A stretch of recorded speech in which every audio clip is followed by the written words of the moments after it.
Hello বন্ধুরা, শুভ সকাল। কেমন আছো তোমরা সবাই? আশা করি খুব ভালো আছো, খুব আনন্দে আছো। আমিও ভীষণ ভালো আছি। আর আমি সাথে সাথে ব্লগে অনেক অনেক ওয়েলকাম ও ভালোবাসা জানিয়ে শুরু করছি আজকের ভিডিও। আর আজকে বৃহস্পতিবার। আজকের ভিডিওটা একটু অন্যরকম হতে চলেছে, কারণ আমি সকালে কি কাজ করি সেটাই তোমাদের সঙ্গে শেয়ার করতে চলেছি। যেহেতু আমার প্রায় ভিডিওই রান্না দিয়ে শুরু হয়, আর আজকে কিন্তু আমার রান্নার চাপটাই নেই, কারণ বৃহস্পতিবারে তোমাদের দাদা ভাইয়ের দোকান নেই, দোকানে যাওয়া নেই, বাজার বন্ধ, তাই কিন্তু সকালে রান্নার চাপটাই থাকে না।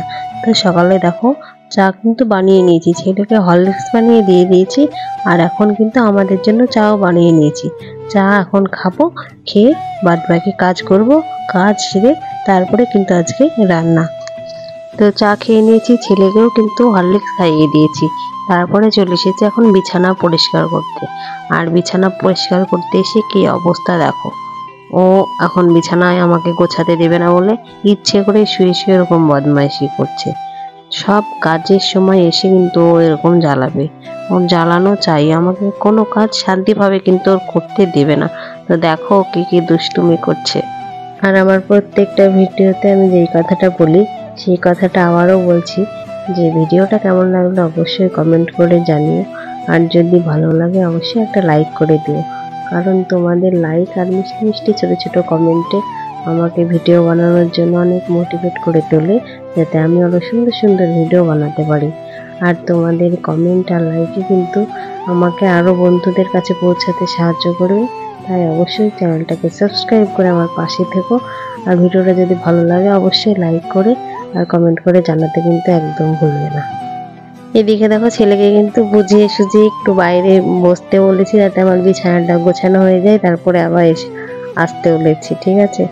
মানে এতটা দুষ্টুমি করে, বিছানা আমাকে গোছাতে দেয় না, তো বুঝিয়ে সুঝিয়ে একটু বাইরে পাঠিয়েছি, সেই ফাঁকে আমি বিছানাটা কিন্তু গুছিয়ে নিয়েছি। তোমাদের সাথে গল্প করতে করতে তো আমার বিছানা গোছানো কমপ্লিট হয়ে গেল। আর এইদিকে দেখো আমি শোকেস টিভি কিন্তু মুছে নিচ্ছি, কারণ এটা আমি রোজই মুছি, কারণ ঘরের ভিতরে রান্না করি, ওই জন্য প্রচণ্ড নোংরা হয়, ওই জন্য রোজ মুছি, যাতে অল্প অল্প ধুলোবালি পড়তে পড়তে মুছে নিই, তাহলে খাটনিটা কম হবে। আর আজকে কিন্তু অনেক জামা কাপড় ছিল সার্ফে ভেজানোর জন্য, ওগুলো কিন্তু ভিজিয়ে কেচে দিয়েছি, এখন ছাদে এসেছি মেলতে। আর যেগুলো দেখছো তুলছি জামা কাপড়, সেগুলো কিন্তু কালকেকার ভেজা ছিল, ওই জন্য সকালে রোদ দিয়ে দিয়েছিলাম, তো ওগুলো শুকিয়ে গেছে, এখন ওগুলো তুলে ভেজাগুলো এখন মেলে দেবো।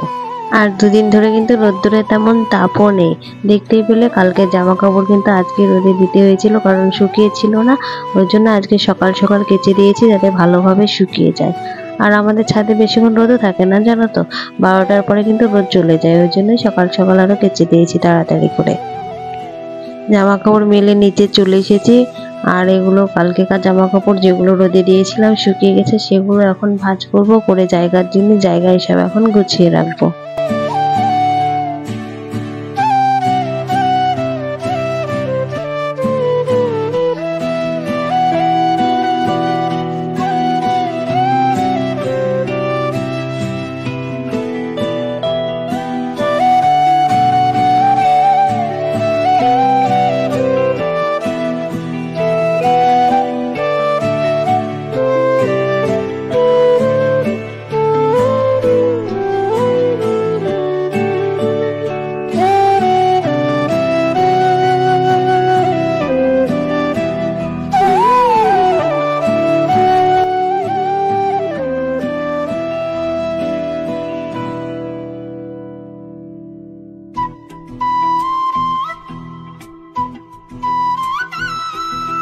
আর এদিকে কিন্তু কাজ কমপ্লিট করে চলে এসেছি ছেলের জন্য পাস্তা বানাতে, কারণ ছেলে বললো মা পাস্তা বানিয়ে দাও, পাস্তা খাবো, ওই জন্য কিন্তু ছেলের জন্য পাস্তা বানাতে চলে এসেছি। তো পাস্তা বানানো কমপ্লিট হয়ে গেছে, পাস্তা বানিয়ে ছেলেকে দিয়েও দিয়েছি। চলে এসেছি গ্যাসের ওভেনটা পরিষ্কার করতে, কারণ নোংরা হয়েছিল, তো গ্যাসের ওভেনটা পরিষ্কার করে রান্নাঘরটা এখন পরিষ্কার করব। তো রান্নাঘরটা পরিষ্কার করে ঘরটা মুছবো, ঝাড় দিয়ে মুছে নেব, তাহলেই কিন্তু সকালকার কাজ কমপ্লিট হয়ে যাবে, ঠিক আছে? তারপরে তো প্রত্যেকদিনকার মতো আবার রান্নায় আগাবো। তো কাজ টাজ তো কমপ্লিট হয়ে গেল তোমাদের সাথে কথা বলতে বলতে। আর এদিকে দেখো ছেলের কাণ্ড দেখো, পাখিগুলো কিন্তু ঠিলের মধ্যে আছে, আর ও কিন্তু ধাক্কে মানে টোকা দিয়ে দিয়ে পাখিগুলোকে বের করবে। ও যখন দেখবে ওর ভিতরে থাকবে পাখি, ও কিন্তু তখনই বের করবে, ওর কিন্তু এটাই কাজ। তো ভিডিওটা কিন্তু এখানেই শেষ করছি। কেমন লাগলো অবশ্যই কিন্তু আবার বলছি, কেমন লাগলো কমেন্টে কিন্তু জানাতে একদম ভুলবে না, ঠিক আছে? তো সবাই ভালো থেকো, টাটা। পরের ভিডিওতে নিশ্চয়ই তোমাদের সাথে আবার দেখা হবে।